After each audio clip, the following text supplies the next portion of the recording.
कहानी की शुरुआत में आयरिश नाम की एक लड़की दिखाई जाती है जो किसी वजह से काफी परेशान थी। जब सुबह उसका हस्बैंड सो रहा होता है तब वो एक चाकू निकलती है और अपने हस्बैंड को बिना बताए गाड़ी लेकर बाहर निकल जाती है। इसके बाद वो जंगल के पास पहुंचती है जहां से होते हुए वो उस जगह पर जाती है जहां उसके बेटे का एक फोटो रखी हुई थी।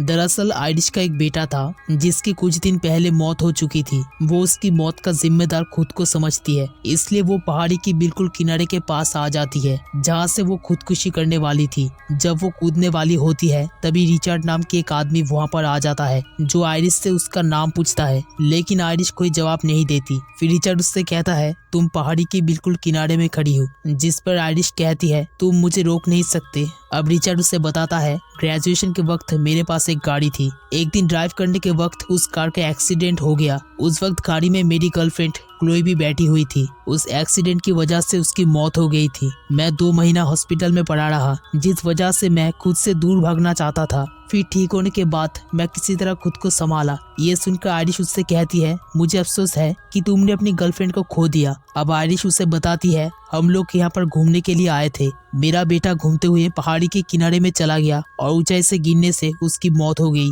मैं रो भी नहीं पाई। अब मैं पूरी तरह टूट चुकी हूँ। ये सुनने के बाद रिचर्ड उससे कहता है अब तुम जो चाहो कर सकती हो, मैं तुम्हें नहीं रुकूंगा। इतना कहकर वो यहाँ से जाने लगता है। उसकी बात सुनकर आयरिश अपनी इरादा बदल लेती है और उसके पीछे जाने लगता है। इसके बाद रिचर्ड से बाय बोलकर अपनी कार में बैठ जाता है। यहाँ रिचर्ड ने अपनी कार आयरिश की कार के बिल्कुल पास ही पार्क की थी। जब आयरिश अपनी कार के अंदर जाने की कोशिश करती है तो वो दोनों गाड़ियों के बीच अटक जाती है। तभी रिचर्ड उसकी मदद करने के बहाने एक छाता लेकर बाहर निकलता है। दरअसल ये एक स्टंट डिवाइस था। इससे पहले कि आयरिश कुछ समझ पाती, रिचर्ड उसे झटका देकर बेहोश कर देता है। फिर वो उसके हाथ पांव बांधकर अपनी गाड़ी में लेटा देता है और उसे लेकर जाने लगता है। जब आयरिश की होश आता है तो वो खुद को गाड़ी में बंधा हुआ पाती है। इससे वो समझ जाती है कि रिचर्ड एक किलर है जो उसे अपने साथ लेकर जा रहा है। आयरिश अपने स्मार्ट वॉच से पुलिस को कॉल करने की कोशिश करती है, लेकिन रिचर्ड उसे बताता है तुम किसी को मदद के लिए नहीं बुला सकते क्योंकि इस जगह पर इंटरनेट नहीं है। अब आयरिश अपनी जेब में से एक चाकू निकलती है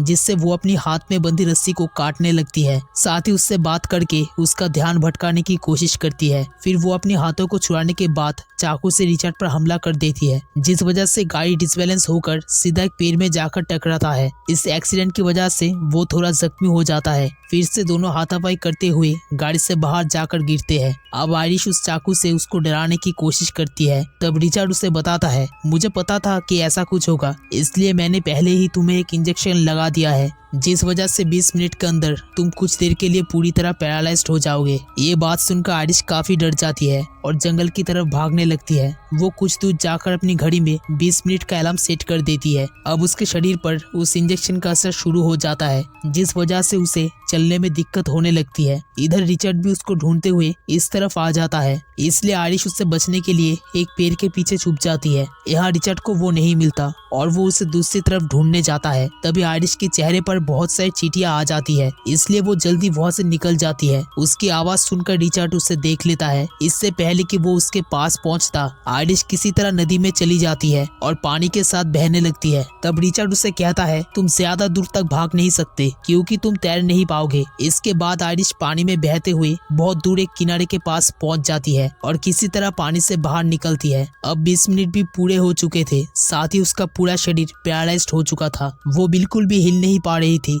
कुछ देर बाद एक आदमी घास काटते हुए यहाँ आता है, जो आयरिश को जमीन पर पड़ा हुआ देखकर उसके पास आता है। ये आदमी आयरिश से पूछता है कि क्या वो देख क्या सुन सकती है, जिस पर आयरिश एक बार पलकें झपकाकर हाँ में जवाब देती है। फिर वो आदमी पूछता है कि क्या वो हिल सकती है। तब आयरिश 2 बार पलकें झपकाकर ना कहती है। अब वो आदमी उसकी मदद करने के लिए एक ट्रॉली लेकर आता है, जिसमें वो उसे लेटाकर अपनी घर के अंदर लेकर जाता है। तभी बाहर से कोई उसके दरवाजे पर नॉक करता है, जो सुनकर आयरिश अपनी पलकें बार बार झपकाने लगती है। ये देखकर वो आदमी समझ जाता है कि बाहर जो भी है वो जरूर आयरिश के लिए खतरा है, इसलिए वो पहले आयरिश को एक जगह पर छुपा देता है। जब वो दरवाजा खुलता है तो वहाँ रिचर्ड होता है। तब वो आदमी उसे यहाँ आने की वजह पूछता है। रिचर्ड उसे बताता है मेरा कार एक्सीडेंट हो गया है और मुझे मदद की जरूरत है। तब वो आदमी उसे बाहर रुकने कहता है, लेकिन रिचर्ड उसके पीछे पीछे घर के अंदर घुस जाता है और इधर उधर झांकने लगता है। ये देखकर वो आदमी उसे तुरंत बाहर निकलने को कहता है,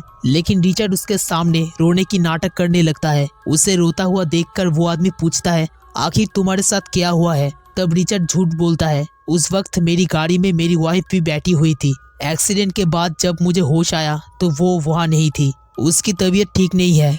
कभी कभी वो पूरी तरह सुन पड़ जाती है। जहाँ पर रिचर्ड बैठा होता है उसके ठीक पीछे आइरिस लेटी हुई थी। फिर वो कहता है, उसे कॉल करने के लिए मेरा पास फोन भी नहीं है, क्या आपने उसे देखा है? उसकी इन बातों को वो आदमी सच मान लेता है। इससे पहले कि वो उसे आइरिस के बारे में बता देता, तभी रिचर्ड की फोन बजने लगता है, जिससे उस आदमी को उस पर शक हो जाता है। जब वो पुलिस को कॉल करने वाला होता है तभी रिचर्ड उस पर हमला कर देता है, लेकिन वो आदमी उसे बुरी तरह मारता है। इसी बीच रिचर्ड को एक चाकू मिलता है, जिससे वो उस पर लगातार वार करता है, जिस वजह से उस आदमी की मौत हो जाती है। इसके बाद वो बाहर से पेट्रोल लेकर वापस आ जाता है और चारों तरफ पेट्रोल डालकर आग जला देता है। फिर यहाँ से निकलने के लिए वो उस आदमी की ट्रक पर बैठ जाता है। वो इस सोफे के नीचे लेटी हुई आइरिस ये सब देख रही थी। अब धीरे धीरे उसकी उंगलियां काम करने लगती है, जिससे वो खिड़की के पर्दे को ऊपर नीचे करने लगती है ताकि रिचर्ड उसे देख सके। इधर रिचर्ड पर्दे को देखकर समझ जाता है कि अंदर कोई है। तब वो जल्दी से अंदर जाता है और आइरिस को उठाकर उस ट्रक में बैठा देता है। इसके बाद वो उस ट्रक को लेकर यहाँ से निकल जाता है। इसी बीच रास्ते में रिचर्ड को उसके घर से कॉल आता है। कॉल पर उसकी वाइफ कहती है कि कल वो अपनी बेटी को लेकर उसके साथ घूमने आ रही है, जिस पर रिचर्ड उसे मना करते हुए कहता है कि खुद को सुधारने के लिए उसे कुछ वक्त अकेला रहना होगा। लेकिन उसकी वाइफ कोई बात नहीं सुनती और कल ही वो यहाँ आएगी बता देती है। ये सुनकर रिचर्ड को बहुत गुस्सा आता है। तभी वो देखता है गाड़ी की फ्यूल खत्म हो चुका है, इसलिए वो पेट्रोल डलवाने के लिए एक पंप पर रुकता है। गाड़ी से निकलकर वो देखता है एक रेस्क्यू टीम का ग्रुप उस आदमी के घर के तरफ जा रहा है, क्योंकि आग लगने की वजह से वहां से धुएं आ रहा था। फिर वो गाड़ी में पेट्रोल डालने के बाद पेमेंट करने के लिए काउंटर पर जाता है। इधर ट्रक के अंदर आइरिस किसी तरह अपनी सीट बेल्ट खोल लेती है। तभी गाड़ी के पास एक छोटा लड़का आया, जिसे देखकर उसे अपने बेटे का याद आती है। तभी उसकी माँ आकर उसे अपने साथ लेकर जाती है, लेकिन आइरिस उस औरत से मदद के लिए कुछ कह नहीं पाती। अब रिचर्ड भी वापस आता है और गाड़ी लेकर यहाँ से निकल जाता है। इसके बाद वो उस जगह पर पहुँचते हैं जहाँ उस वक्त उनका एक्सीडेंट हुआ था। यहाँ रिचर्ड अपनी गाड़ी से वैसा ही एक इंजेक्शन निकाला, जिसे वो इस ट्रक में रख देता है। फिर जब वो अपनी गाड़ी को स्टार्ट करने की कोशिश करती है तभी वहाँ एक पुलिस ऑफिसर आ जाता है, जो रिचर्ड से पूछता है यहाँ पर क्या हुआ है। जिस पर रिचर्ड बताता है, मेरी वाइफ बहुत ज्यादा ड्रिंक करके ड्राइव कर रही थी,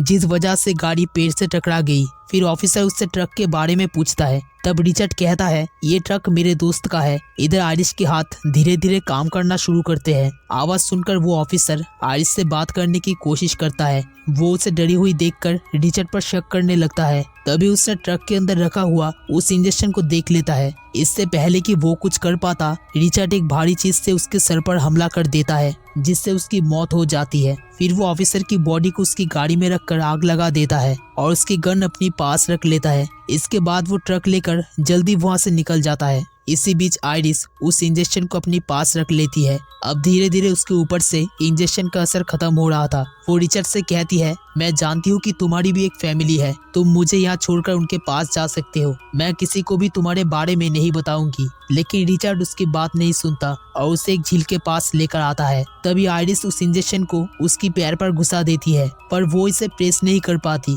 जिससे रिचर्ड को बहुत गुस्सा आता है और वो इंजेक्शन को निकालकर फेंक देता है। वो उसे कहता है, अब तुम्हें मरना होगा। ये सुनकर आइरिस डरकर रोने लगती है। फिर वो उसे गाड़ी से निकलकर घसीटते हुए झील के किनारे में लेकर आता है और उसे एक बोट में बैठाकर झील के बीचों बीच लेकर जाता है, जिससे आइरिस समझ जाती है कि रिचर्ड उसको पानी में फेंककर मार डालेगा। तभी वो उसके पीछे रखा हुआ चाकू को देख लेती है। वो रोने की नाटक करते हुए रिचर्ड से कहती है, मेरी जेब में मेरे बेटे का खिलौना बोट है, तुम इसे निकल कर दो, मैं इसे देखना चाहती हूँ। जब रिचर्ड उसके पास आकर उस खिलौना को ढूंढने लगता है तभी आयरिस चाकू निकलकर उस पर हमला कर देती है, जिससे रिचर्ड बहुत जख्मी हो जाती है। फिर रिचर्ड उसे मारने के लिए बंदूक निकालता है, लेकिन आयरिस जोर जोर से बोट को हिलाने लगती है, जिससे रिचर्ड पानी में गिर जाती है और उसकी गन बोट में रह जाती है। इससे पहले कि वो फिर से उस पर हमला करता, आयरिस जल्दी से गन को उठाकर उस पर गोलियां चलाने लगती है। गोली लगने की वजह से रिचर्ड फिर से पानी में गिर जाती है। अब आयरिस सोचती है कि उसकी जान बच गई है,